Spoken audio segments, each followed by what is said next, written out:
A very good evening to you and welcome to Rwanda Television News. My name is Sam Kalisa. The First Lady of Rwanda, Her Excellency Jeannette Kagame, has called on all people to play their part in eliminating cervical cancer, the second deadliest illness for women in developing countries around the world, yet 93% of all cases are preventable. The Rwandan First Lady was speaking at the launch of the global strategy to accelerate the elimination of cervical cancer. Serge Nore kickstarts tonight's bulletin with this report. At a clinic set up by the organization of Gahozo here in Kigali, women between the ages of 30 and 49 are tested for cervical cancer free of charge. When you are tested for cervical cancer, it helps with early detection if indeed you are sick, and if not, then it helps to put you at ease knowing you are healthy.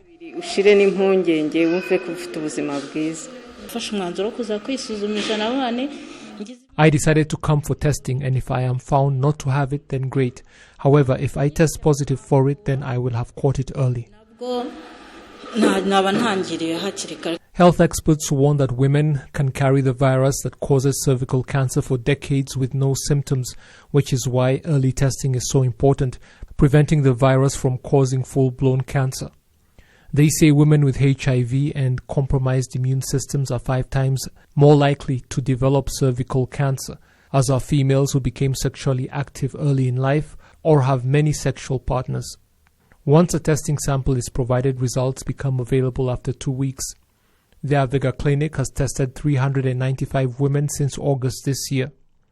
Rwanda's First Lady is calling on all people around the world to work together to fight the cancer, which kills the most women in developing countries, yet most of its forms are preventable. Up to 93% of cervical cancers are preventable, but today cervical cancer is the second largest killer of women in low and middle income countries after breast cancer. And this is unacceptable when taking into account the available technology, policies and cost-effective measures for early diagnosis and treatment.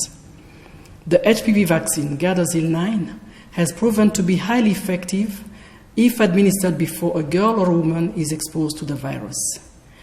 In Rwanda, the HPV vaccine was introduced in 2011, pushing us to initiate a countrywide strategy to fully implement WHO recommended program to screen, treat and vaccinate targeted population groups. Her Excellency Jeannette Kagame is especially urging men to play their part in fighting the cancer.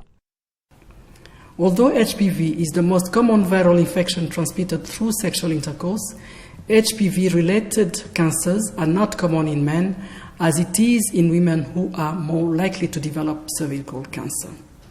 But to this day, there is limited knowledge of HPV among men, which comes with the risk of undermining the progress made so far. Hence, male partners must be actively involved in the cervical cancer prevention process by increasing their awareness about the disease and its transmission, protecting their partners from HPV infections. Though Rwanda is pushing to eliminate the cancer, testing figures are still quite low in the country. The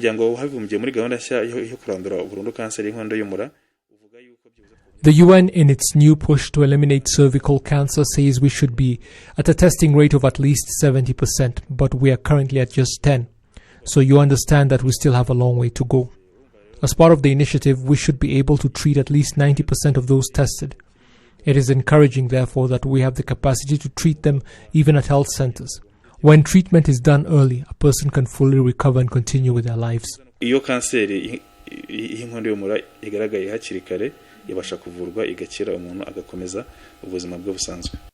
The Rwanda Biomedical Center says that in 2018, 357 fresh cases of cervical cancer were identified among women in the country. A total of 124,000 women have cervical cancer, or 24 in 100,000. 15,000 women have been tested for signs of the cancer before it fully develops using the HPV DNA method. Since 2016, more than 250,000 women have been tested. Testing among teenagers is at 97%, with the UN recommending at least a 90% testing rate among them. Over the next 5 years, up to $38 million is to be spent fighting different forms of cancer, a quarter going towards fighting cervical cancer. The World Health Organization warns that Rwanda could see 1,200 new cases every year, basing on the country's population. It costs 20,000 Rwandan francs to take the test. This is the first time the world has united in fighting cervical cancer, following a plea from the head of the World Health Organization back in 2018. The organization says if countries implement what they have pledged to do, new cervical cancer cases could be slashed by as much as 40%, and 5 million women could be saved before the year 2050, with 300,000 deaths recorded because of the cancer every year.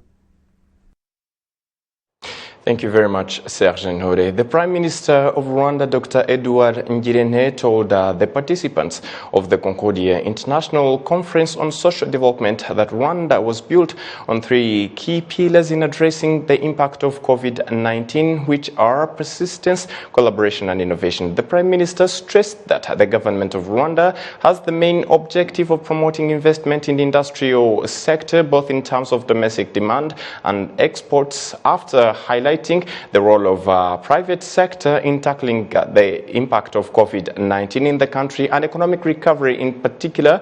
Prime Minister Dr. Edouard Ngirente highlighted the various opportunities available to invest in Rwanda in different sectors, including infrastructure, agriculture and financial technology. The Concordia branch in Africa was launched at the 2018 summit to accelerate uplift and promote multi-sectoral cooperation to improve the lives of Africans in particular.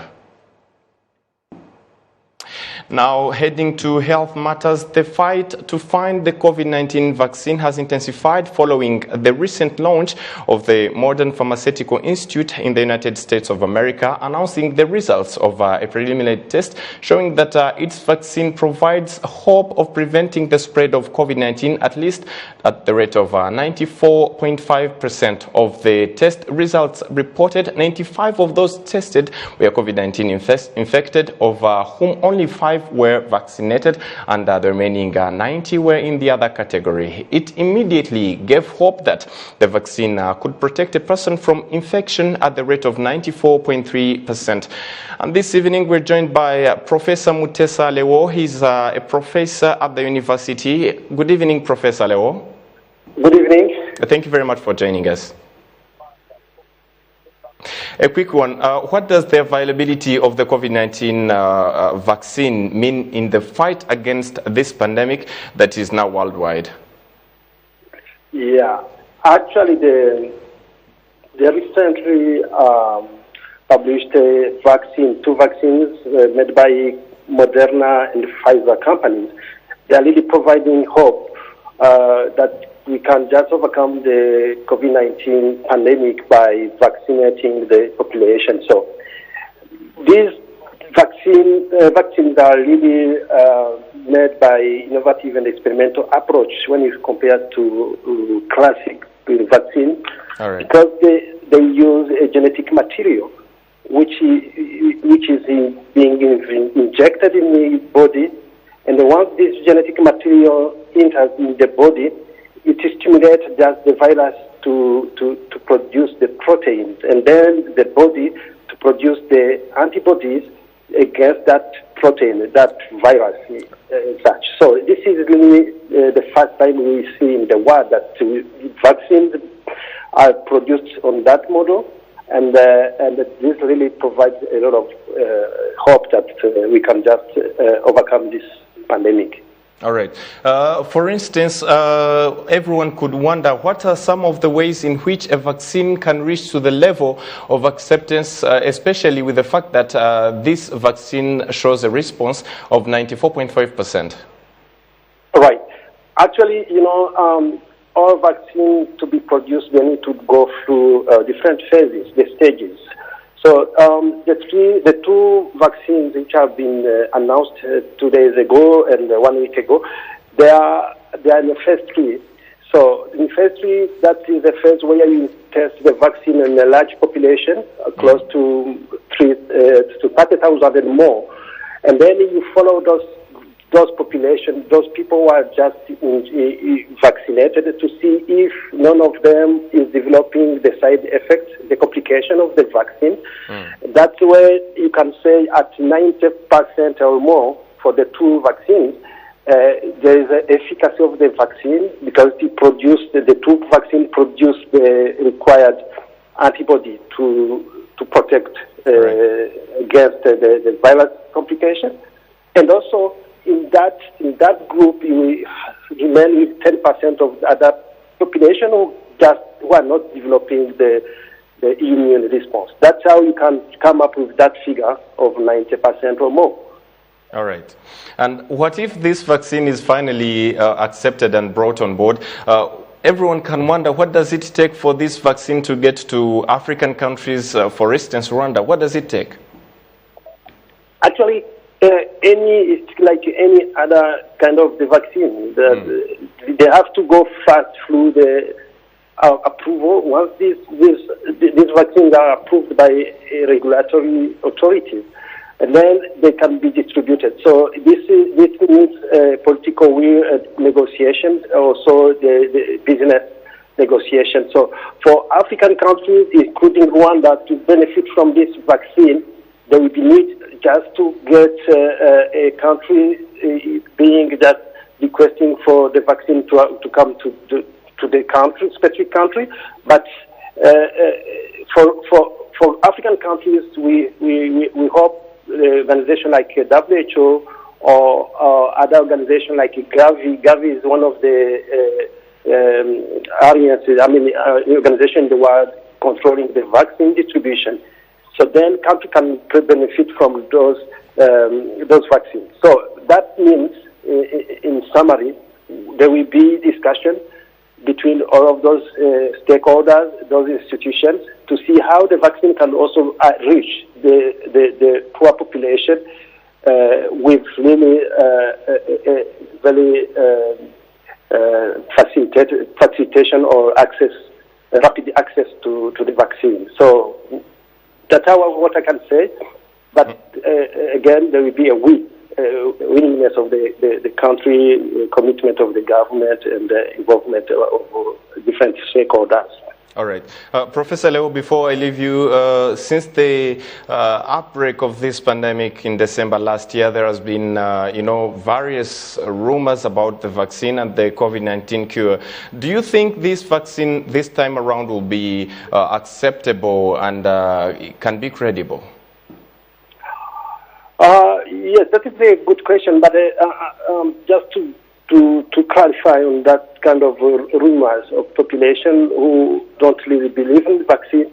So if vaccine has to go through those regulatory stages and the assessment where you evaluate the efficacy, the safety, and also you evaluate the access of the vaccine, the easy access. So once this vaccine, which are now providing information that can be injected in the population without more complications. Once those are just approved by regulatory authorities like FDA in the US and the other regulatory authorities, then this can be accepted by each country, by each population. But however, this does not mean that we only rely on this vaccine. We need just to maintain the restriction, the measures that we have in place to continue just to protect the population. And then, of course, to continue to sensitize the population against those rumors. If this is really the case, there will be what we call the scientific evidence, some publications showing the efficacy of the vaccine. We hope that will be helpful. All right. Let's hope that this will turn out positive. And thanks very much for your time, Professor Mutesa. Thank you very much. That was Professor Leo Mutesa, a professor at the university, talking about the COVID-19 vaccine that is on the way. And of course, moving ahead, teachers have applauded the government efforts to address many problems they have continued to face in their profession. Starting this month of November, teachers' salaries are to be increased by 10%. Regina Karikumutima has been a teacher for the last 13 years and owns a house worth 200 million Rwandan francs and will complete paying back her bank loan in a little over a year. She says even though her salary alone could never have enabled her to attain all she has, the profession itself is what opened up doors for her.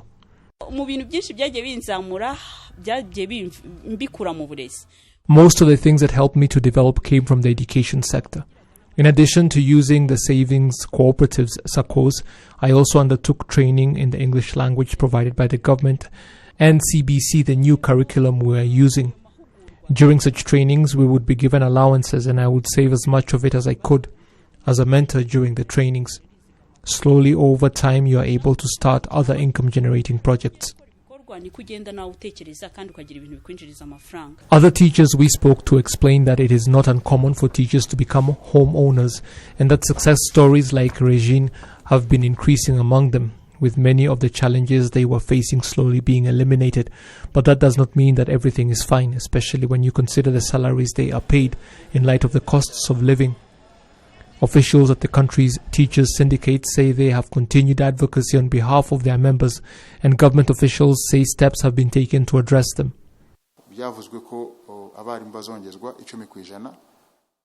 It was agreed that teachers are to get a 10% salary increment, and that money has been set aside. They will get it starting this month of November.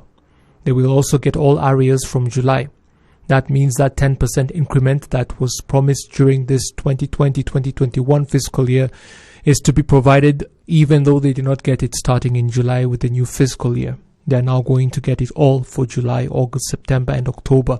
That is all who are working.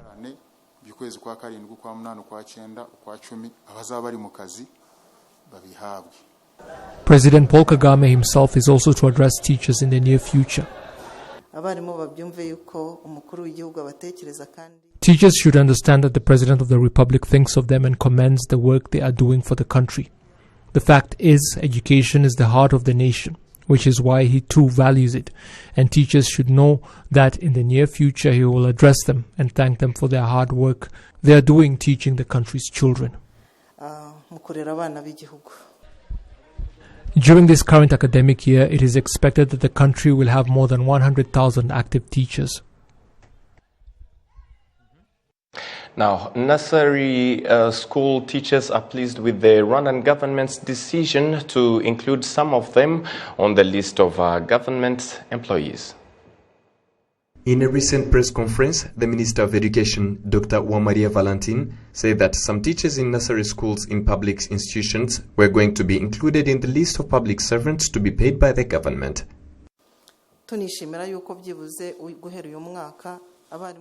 We're happy that this year, nursery teachers will be included in the list of public servants. Normally, it was parents who supported the teachers.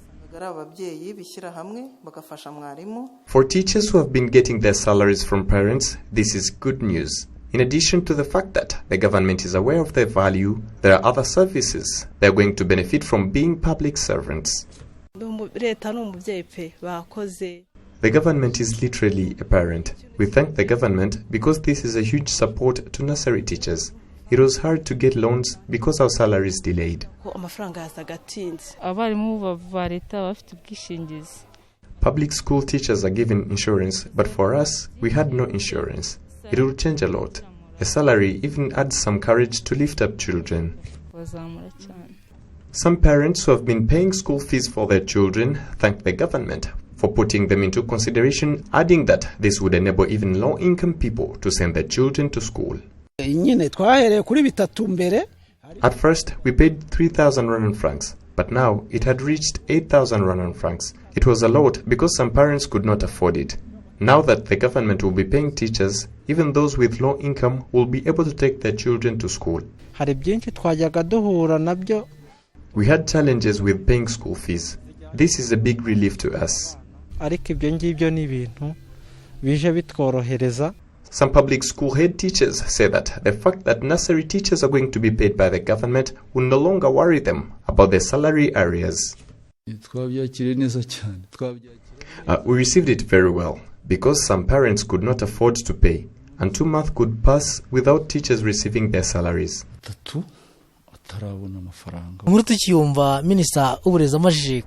After the Minister of Education announced this to the press, we were very happy because it is going to help both teachers and parents. The plan to include nursery school teachers on the list of public servants initially starts with 580 teachers. The Ministry of Education says there will be more additions every year. A very good decision indeed. And now the Senate's General Assembly has asked the government to make public the names of people found guilty of sexually abusing children, and that local leaders should include measures of fighting this crime in their performance contracts. Serge Nhore has more. The problem of minors getting sexually assaulted, teen pregnancies and families that are reluctant to provide information about such incidents has persisted in communities. It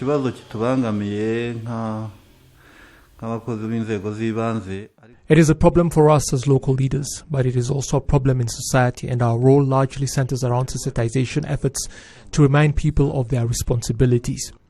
Parents should talk during evening community meetings, but it sometimes happens that when a girl becomes pregnant, she hides information, and her family helps her to do so. They claim they do not know the father of the child, which only makes things more difficult. Other institutions like the media should also play their part in these sensitization efforts, not just local leaders. In fact, all Rwandans should play their part.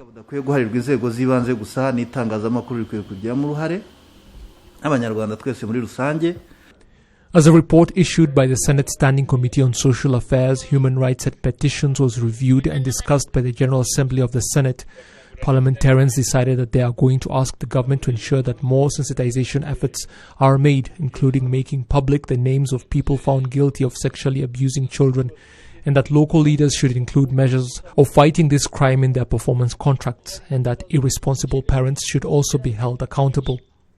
The senators also noted that the cases of minors being sexually abused have been on the rise, with 3,215 recorded in 2018-2019.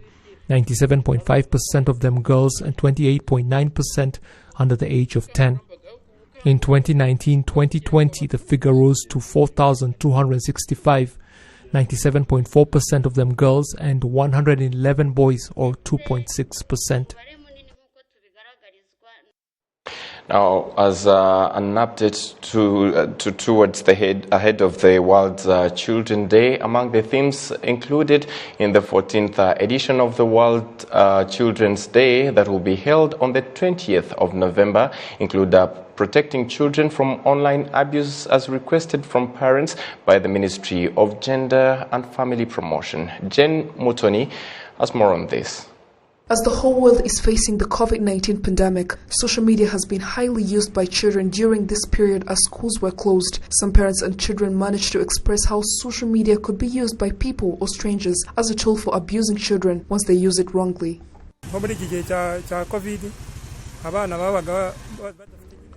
During the COVID-19 pandemic, children were not studying, hence spending so much time on their phones and computers. Strangers send them their pictures, hence interacting with different people with different behaviors who may influence them to do sexual activities and drugs through social media.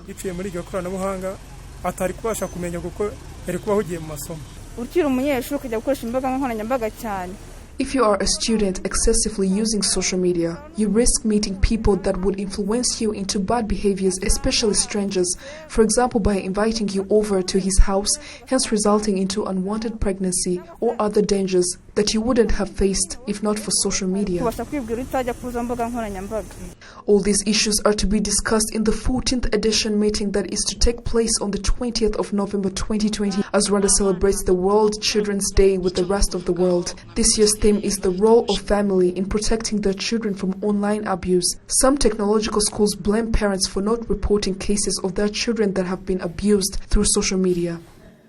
The Ministry of Gender and Family Promotion, Professor Bayisenge Jeanette, says majority of children have been abused through social media, although there are no specific statistics during the COVID-19 pandemic.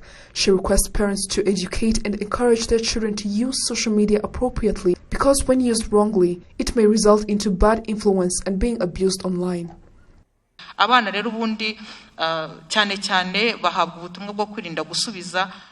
Through educating and spreading awareness among children, we teach them not to respond to strangers or sending them pictures and personal information. They shouldn't trust them because they barely know them. Also, as parents, it is our duty to have a one-on-one talk with our children. Sadly, as technology is advancing, parents get so busy online, hence not having time for their children. And when there is no quality time spent between children and parents, that's when they get exploited by other people, which is what we are fighting against, of which one of the cases being a young girl being impregnated or sexually assaulted.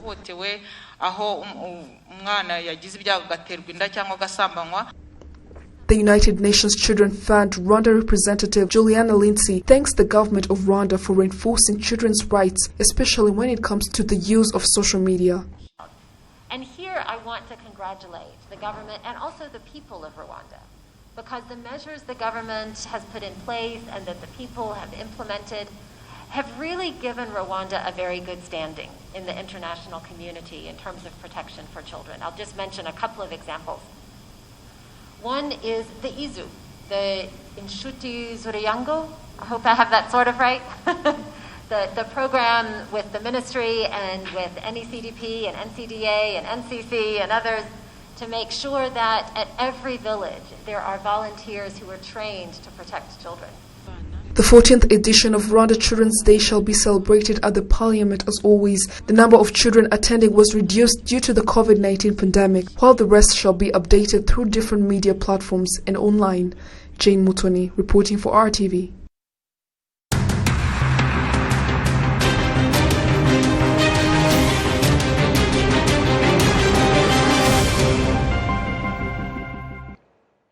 Into sports matters, analysts find losing to the national football team Amavubi a loss that puts the odds at less than 1%, while fans find the fact that the National League does not employ a lot of foreigners to be strong is the root cause of continued poor performance to the national team Amavubi. It was only after the national team equalized again in the second match for the African Cup of Nations qualifiers, which the national team drew 0-0 as they did in their first match in Praia last week. The national team coach Masha Mivensa explains why he did not score the 3 points at the beginning of the tournament.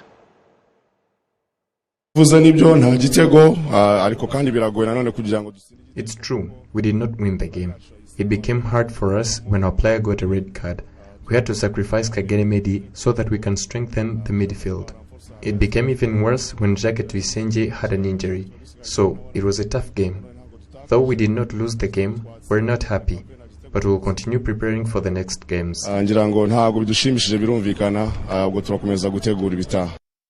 The national football team Amavubi maintains the last position in Group 6, topped by Cameroon with 10 points. And on behalf of the entire news team that made this happen, thank you very much for being with us. Please remember that your role and my role in stopping the spread of COVID-19 is still crucial, and yes, together we can flatten the spread of the virus. Until next time, have a blessed evening.